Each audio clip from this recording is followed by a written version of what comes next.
हुज़ूर अक़दस सल्लल्लाहु अलैहि वसल्लम जब मक्का मुकरमा से चले हैं तो हज़रत अबू बकर सिद्दीक़ रज़ी अल्लाह ताला अन्हु साथ हैं।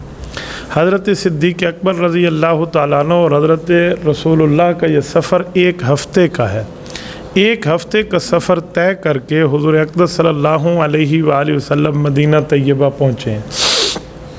मदीना तैयबा में सरकार दो आलम सल्लल्लाहु अलैहि वसल्लम की जो वहाँ पर रिहाइश का प्रोग्राम और सूरत हाल है वो ये थी कि अल्लाह के रसूल सल्लल्लाहु अलैहि वसल्लम ने फिर कुबा की मस्जिद जो तामीर कराई है वहाँ पर भी एक हफ़्ते का क़याम है। गोया ये कुल मदीना तैयबा मस्जिद नबवी तक पहुँचने का जो सफ़र बनता है वो 2 हफ़्ते बनता है। एक हफ़्ता सफ़र का और एक हफ़्ता कुबा में ठहरने का। ये रिसालत मआब अलैहिस्सलाम के 15 दिन बनते हैं। तो मदीना तैयबा में जब अल्लाह के रसूल सल्लल्लाहु अलैहि वसल्लम तशरीफ़ लाए तो जिसके घर में सबसे पहले हुज़ूर पाक अलैहिस्सलाम रुके हैं उस सहाबी का नाम है हज़रत कलसूम बिन हदम रज़ी अल्लाह ताला अन्हु। कलसूम बिन हदम, ये कलसूम मर्द का नाम है, औरत का नाम नहीं है। हमारे यहाँ उल्टा है, औरत को कुलसूम कहते हैं। औरत का नाम तो कुलसूम है ही नहीं इस्लाम में, औरत का नाम उम्मे कुलसूम है। कुलसूम बिन हदम ये सहाबी का नाम है और ये मर्द है, सहाबिया नहीं है। बहरहाल इनके घर में आप अलैहिस्सलाम ने एक हफ़्ते का क़याम फरमाया है। एक हफ़्ता सरकार दो आलम सल्लल्लाहु अलैहि वसल्लम यहाँ रुके और जब हज़रत अलीउल मुर्तज़ा रज़ी अल्लाह ताला अन्हु लोगों की अमानतें वापस करके मक्का मुकरमा से मदीना तैयबा पहुँचे, आप अलैहिस्सलाम ने अहवाल सुना कि जिनकी अमानतें मेरे पास थी सब के हवाले कर दिया। फरमाया जी कर दिया। उसके बाद आप अलैहिस्सलाम मदीना तैयबा रवाना हुए। ये जो कुबा है इसको बाबुल मदीना भी कहते हैं। इस वक्त तो मदीना तैयबा बहुत बड़ा एक सूबा बन चुका है। उस वक्त जब रिसालत मआब अलैहिस्सलाम यहाँ तशरीफ़ लाए थे तो जो मदीना शहर था वो कुल उतना शहर था जितनी आज मस्जिद नबवी है। ये पूरी मस्जिद नबवी में हुज़ूर पाक सल्लल्लाहु अलैहि वसल्लम के दौर का शहर मदीना आ चुका है और शहर मदीना वही है। अब उस पर मस्जिद नबवी कायम है। जो उसके बाहर एरियाज़ हैं वो मदीने के मुज़ाफ़ात कहलाते हैं, वो मदीना तैयबा नहीं कहलाते थे उस ज़माने में।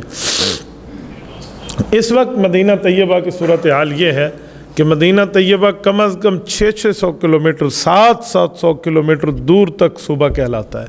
मसलन अगर आप मदाइन देखें, मदाइन साले देखें, मदाइन शुऐब देखें, ये बहुत दूर इलाके हैं और ये मदीना तैयबा के सूबा में मंतक़तुल मदीना वहाँ लिखा होता है।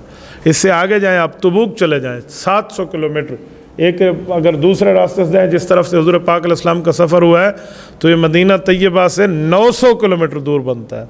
तबूक ये मुल्क शाम की सरहद जाके बनती है। तो तबूक भी अल्लाह के रसूल सल्लल्लाहु अलैहि वसल्लम ने सफ़र किया था ज़िंदगी का आखिरी, आज ये भी सूबा मदीना में शामिल है। तो ये सारे एरियाज़ उस वक्त मदीना तैयबा नहीं कहलाते थे। हुज़ूर पाक सल्लल्लाहु अलैहि वसल्लम जब तशरीफ़ लाए तो कुबा में रुके इन सहाबा के पास। जिस जगह अल्लाह के रसूल ने एक हफ़्ता क़याम किया है वो घर आज भी कायम है। अल्लाह ताला आपको मदीना तैयबा ले जाए तो मुश्किल नहीं है वहाँ देखना, बहुत आसान है। आप मस्जिद कुबा जाइए, जिस तरफ मैं मुँह करके बैठा हूँ ऐसे समझें अगर सामने किबला हो तो, यानी मस्जिद कुबा का सामने मेहराब है। जो आपके दाएं तरफ का गेट बनेगा ना, इस गेट से आप बाहर आइए, रोड क्रॉस कीजिए, पीछे मोहल्ले में जाइए तो वहाँ महकमतुल गाबा का आज भी कंट्रोल है, महकमा जंगलात इरिगेशन वालों का। वहाँ वो घर मौजूद है जिस घर में आप अलैहिस्सलाम ने एक हफ़्ता क़याम फरमाया और उस घर की दीवारें ओरिजिनल शक्ल में हैं। 1400 साल पहले की वो किले की इमारतें हैं। मैंने अपनी आँखों से उसको देखा भी है, मैं कई बार वहाँ पहुँचा हूँ। तो वहाँ एक कमरा है जिसकी आजकल तामीर नौ उन्होंने की है, उसके साथ एक छोटी सी जगह लोग वहाँ नमाज़ पढ़ते हैं। मैंने वहाँ मालूम किया कि शेड सा बना हुआ है, छत्ता सा, कि इधर नमाज़ पढ़ने की वजह वो कहते हैं मकाम तज़लील है, साए की जगह। मुझे वहाँ कोई बता न सका कि साए की जगह क्या है। साया तो कोई छत की जगह होती है। मैंने फिर इसको सीरत में सर्च किया तो मुझे इसका जवाब मिला कि ये दरअसल एक वाक़या है। वो वाक़या ये है कि जब हुज़ूर पाक अलैहिस्सलाम हज़रत कलसूम बिन हदम के इस विला में रहते थे ना, तो मदीना तैयबा से सहाबा मिलने आते। तो मदनी लोग जो थे अक्सर आप अलैहिस्सलाम के चेहरे मुबारक से वाकिफ़ नहीं थे। तो मदीना तैयबा तो 2 अफराद आए थे मक्का से, हज़रत अबू बकर और हज़रत रसूलुल्लाह सल्लल्लाहु अलैहि वसल्लम। और हज़रत अबू बकर उमर में अल्लाह के रसूल से 2.5 साल छोटे हैं تو 2.5 سال چھوٹا ہونا، اس وقت 53 سال اللہ کے رسول صلی اللہ علیہ وسلم کی عمر مبارک ہے، حضرت صدیق اکبر کی کوئی 50 سال بنتی ہے، تو یہ بالکل قریب قریب ہے نا، فرق نہیں لگتا تھا۔ تو لوگ پہلے آ کر حضرت ابوبکر صدیق کو ملتے، ہاتھ ملاتے، ہاتھ چومتے، بھائی یہ ہمارے نبی پاک ہے۔ بعد میں بتایا جاتا ہے کہ آپ علیہ الصلوۃ والسلام، حضرت ابوبکر صدیق فرماتے ہیں کہ مجھے یہ اندر سے ایک عجیب فیلنگ ہوئی کہ میری عزت ہو رہی ہے حضور علیہ السلام کی موجودگی میں۔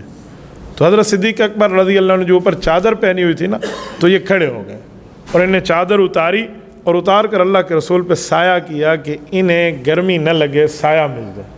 پھر لوگوں نے پہچان لیا یہ آقا ہیں اور یہ آقا کا خادم ہے۔ اسے کہتے ہیں تظلیل، سایہ دینا۔